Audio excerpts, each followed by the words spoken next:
After long time ಮತ್ತೆ ನಾನು ಲಾಗ್ನ continue ಮಾಡ್ತಾ ಇದ್ದೀನಿ. ಇವತ್ತು ನಾವು ಟಿಪ್ಪು ಅವರ ಡೆತ್ ಪ್ಲೇಸ್ಗೆ ಹೋಗಿದ್ವಿ. ಇದು ಒಂದು ಟೂರಿಸ್ಟ್ ಪ್ಲೇಸ್ ಪಟ್ಟಣದಲ್ಲಿ. ಹಾಗೆಯೇ ಟಿಪ್ಪು ಸುಲ್ತಾನ್ ಡೆತ್ ಪ್ಲೇಸ್ ನೋಡಿಕೊಂಡು ನಾವು ಟಿಪ್ಪು ಸುಲ್ತಾನ್ ಅವರು ಜೈಲನ್ನ ನಿರ್ಮಾಣ ಮಾಡಿದ್ರು ಆಗಿನ ಕಾಲದಲ್ಲಿ ಕೈದಿಗಳನ್ನೆಲ್ಲ ಆ ಜೈಲಲ್ಲೇ ಹಾಕಿಡ್ತಿದ್ರು. ಆ ಪ್ಲೇಸ್ಗೂ ಹೋಗೋಣ ಅಂತ ಅಂದ್ಬಿಟ್ಟು ಹಂಗೆ ಸ್ಟ್ರೈಟ್ ಅದೇ ರೋಡಲ್ಲಿ ಹೋಗ್ತಾ ಇದ್ದೀವಿ.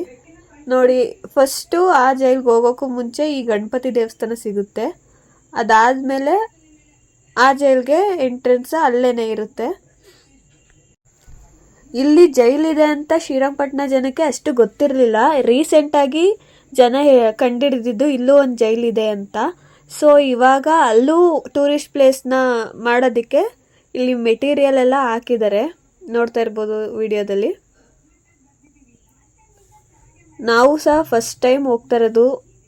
ಹೇಗಿದೆ ಅಂತ ಎಲ್ಲ ಮುಂದೆ ತೋರಿಸ್ತೀನಿ ವಿಡಿಯೋದಲ್ಲಿ. ಎಲ್ಲೂ ಸ್ಕಿಪ್ ಮಾಡಿದ ರೀತಿ ನೋಡಿ. ಇದು ಫುಲ್ ಸೀಕ್ರೆಟ್ ಜೈಲ್ ಅಂತಲೇ ಹೇಳ್ಬೋದು. ಆಗಿನ ಕಾಲದಲ್ಲಿ ಕೈದಿನ ಗುಪ್ತವಾಗಿ ಇಡಬೇಕು ಅಂತ ಅಂದರೆ ಈ ಜೈಲ್ಗೆ ಕರ್ಕೊಬಂದು ಹಾಕ್ತಿದ್ರು. ಆಗಿನ ಕಾಲದಲ್ಲೂ ಗೊತ್ತಿರಲಿಲ್ಲ ಈ ಶ್ರೀರಂಗಪಟ್ಟಣ ಜನಕ್ಕೆ ಇಲ್ಲಿ ಜೈಲಿದೆ ಅಂತ. ಆದರೆ ಸಂಬಂಧಪಟ್ಟಿದ್ದ ವ್ಯಕ್ತಿಗಳಿಗೆ ಮಾತ್ರ ಗೊತ್ತಿತ್ತು ಇಲ್ಲಿ ಜೈಲಿದೆ ಅಂತ. ನೋಡಿ, ಇದನ್ನ ನೋಡಿದ್ರೆ ಯಾರಿಗೂ ಆಗಿನ ಕಾಲದಲ್ಲಿ ಗೊತ್ತೂ ಆಗ್ತಾ ಇರಲಿಲ್ಲ ಇಲ್ಲಿ ಒಂದು ಜೈಲಿದೆ ಅಂತ. ಯಾಕಂದರೆ ಸುತ್ತ ಕೋಟೆ, ಮಧ್ಯದಲ್ಲಿ ಜೈಲಿದೆ. ವಿಡಿಯೋನ ಎಲ್ಲೂ ಸ್ಕಿಪ್ ಮಾಡಿದ ರೀತಿ ನೋಡಿ. ಏನಕ್ಕೆ ಜನಕ್ಕೆ ಗೊತ್ತಾಗ್ತಾ ಇರಲಿಲ್ಲ ಅಂತಂದರೆ ಮೇಲ್ಗಡೆ ಫುಲ್ಲು ಪಾರ್ಕ್ ಮಾಡಿದ್ರು. ನೋಡಿ, ಇಲ್ಲೆಲ್ಲ ಪಾರ್ಕ್ ಮಾಡಿದ್ರು ರಾಜರೆಲ್ಲ ಓಡಾಡೋದಕ್ಕೆ ಅಂತ. ಕೆಳಗಡೆ ಜೈಲಿರೋದು ನೋಡಿ, ಇದೇ ಜೈಲು. ನಮಗೂ ಗೊತ್ತಿರಲಿಲ್ಲ, ಇದೇ ಫಸ್ಟ್ ಟೈಮ್ ನಾವು ನೋಡ್ತಾ ಇರೋದು. ಆದರೆ ಒಳಗಡೆ ತುಂಬ ಚೆನ್ನಾಗಿದೆ. ಸೊ ಫೈನಲಿ ಎಂಟರ್ ಆದ್ವಿ ಜೈಲ್ ಒಳಗಡೆ.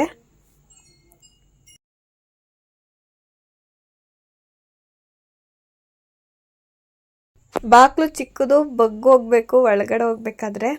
ನೋಡಿ, ಇದೇ ಆ ಜೈಲು. ಇಲ್ಲೇನೆ ಕೈದಿಗಳನ್ನೆಲ್ಲ ಕೂಡಾಕ್ತಿದ್ರು.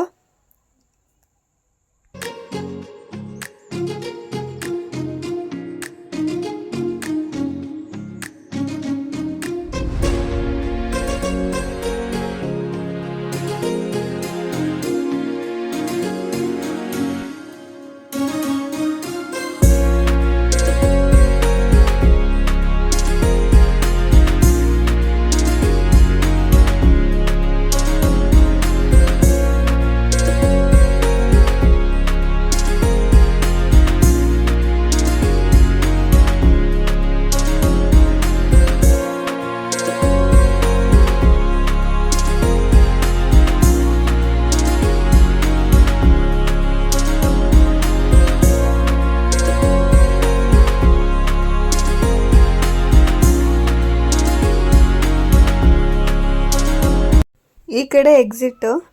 ಇಲ್ಲೂ ಎಕ್ಸಿಟ್ ಆಗ್ಬೇಕಾದ್ರೂ ಮೆಟ್ಲು ಹತ್ತಿ ಹೊರಗಡೆ ಹೋಗ್ಬೇಕು. ಹೊರಗಡೆಯಿಂದ ಈ ರೀತಿ ಕಾಣುತ್ತೆ. ಇದೇ ಟಿಪ್ಪು ಸುಲ್ತಾನ್ ಅವರು ಆಗಿನ ಕಾಲದಲ್ಲಿ ಸೀಕ್ರೆಟ್ ಜೈಲ್ ಅಂತ ನಿರ್ಮಾಣ ಮಾಡಿರೋದು. ಹೊರಗಡೆ ಎಲ್ಲ ಈ ತರ ಕಾಣಿಸ್ತಿದೆ ನೋಡಿ. ಸೊ ಇದೇ ಇವತ್ತಿನ ನಮ್ಮ ಲಾಗ್. ಇನ್ನು ನೆಕ್ಸ್ಟಿಂದ ವಿಡಿಯೋಸ್ನ ಶೇರ್ ಮಾಡ್ತೀನಿ. ಇನ್ನೂ ಒಳ್ಳೊಳ್ಳೆ ವಿಡಿಯೋಸ್ನ ಶೇರ್ ಮಾಡ್ತೀನಿ. ಸ್ವಲ್ಪ ದಿನ ಸ್ಕಿಪ್ ಮಾಡಿದ್ವಿ ಅಷ್ಟೇ.